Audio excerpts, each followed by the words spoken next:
Assalamualaikum warahmatullahi wabarakatuh. Good morning, everyone. Welcome to our group presentation section. And before we start to show off all the material, let us introduce ourselves and give some member group information. My name is Azizah Sabilla Rusydi with student number 8320200160. Next. And hello, my name is Tsalitsa Nurlitaning Sukma. My student number is 8320200153. Next. Hello, my name is Nurul Hekmah Amini with student number 8320200155. Okay, we are coming from the 11th group of Philosophy of Education course that will discuss what's wrong with indoctrination and brainwashing. Let me start by giving you some material background information. We have divided the topic of discussion into 6 small pieces of content. They are introduction of indoctrination, the problem of indoctrination, demarcating indoctrination, the apparent inevitability of indoctrination, conclusion, so what's wrong with indoctrination? Then the last is further reading. Turning our attention now to the first part that will be presented by my friend Tsalitsa. Time is yours. Okay, thank you, Ella. Here I want to explain the part 1. It's about introduction of indoctrination. Okay, introduction. The term indoctrination has generally spoken with strong pejorative associations, and for many philosophers, religious teaching is a contradiction in terms because it necessarily involves the teaching of doctrines, which can amount to little more than unfalsifiable beliefs. So, rather than opening minds, they act as stoppers that control, limit, and channel thought.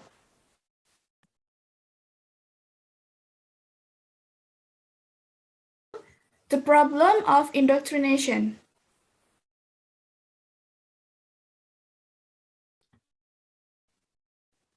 Some practices, such as those labeled as matters of etiquette, are sometimes mocked at for being rather quaint and old-fashioned.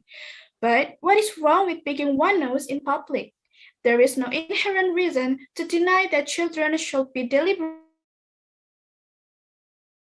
of the wider society, and that schools have a role to play in this process. There are bound to be times when the values promoted by schools are questioned.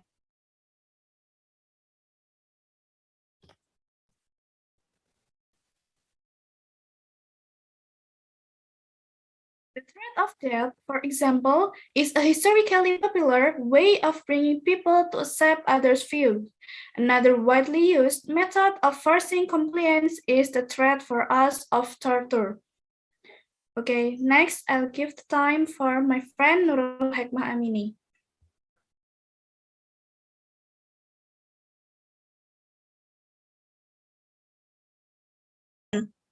The term indoctrination is used in numerous ways, and so far we have not identified a clear definition.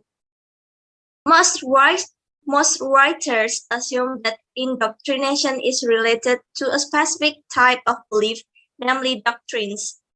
But it doesn't follow that we necessarily ought to denounce all teaching of beliefs. For example, if a child is taught that the earth rotates around the sun, or that animals need oxygen to breathe and move, it would seem silly to say that the child has been indoctrinated. Criticism of the view that content alone is sufficient to qualify as indoctrination seems to apply with equal force to almost the whole of the school curriculum. The problem with doctrines, it is argued, is that they are not provable. The distinction between fact and moral opinion is much less clear than it might appear. Authoritarian methods have often been used to foster authoritarian beliefs, and this is the point made by Cohen. The teacher of bias can be identified whenever one of a number of points of view is presented as though it were the only one possible. And then we have part 4, that is the appearance in inevitability of indoctrination. Philosophers of education have almost universally portrayed indoctrination as a non-educational practice. Garrison and Green argue that there are cases in which it is not necessary or possible to teach in an evidential or critical way. The central issue is whether students are given reasons or evidence in favor of belief before they are capable of rationally comprehending them. The argument only holds up if we accept that method is the sufficient criteria for indoctrination. There is a persuasive argument against the viewpoint. That's all for me, and it will be back to Ella. Okay, thank you, Amini.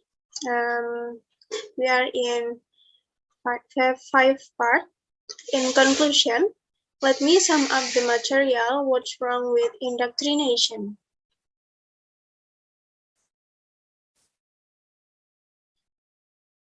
Philosophical questions about educational content, methods, intention, and consequences have implications for practice. Some approaches may need to be rejected because they contravene what might reasonably be taken as appropriate for students. It has been suggested that indoctrination can be usefully characterized in terms of a certain style of teaching, which results in this inculcation of non-evidential and non-critical beliefs. An education that renders a child fit for only one way of life forecloses irrevocably his other options. And there is some continuity that we can observe here. I will try to explain from right then down and so on.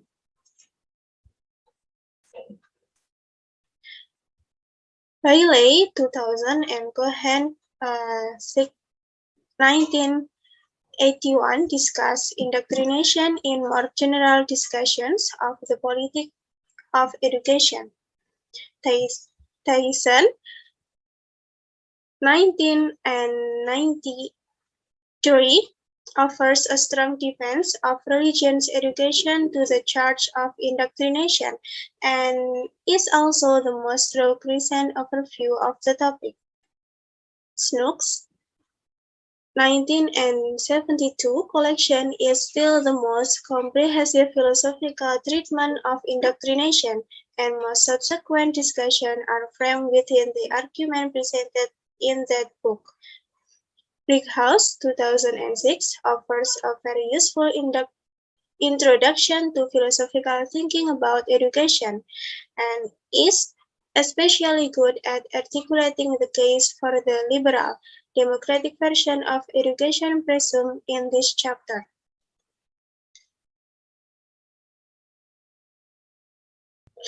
That's all our group presentation. Thank you for your attention. Now we are happy to answer any question you might have.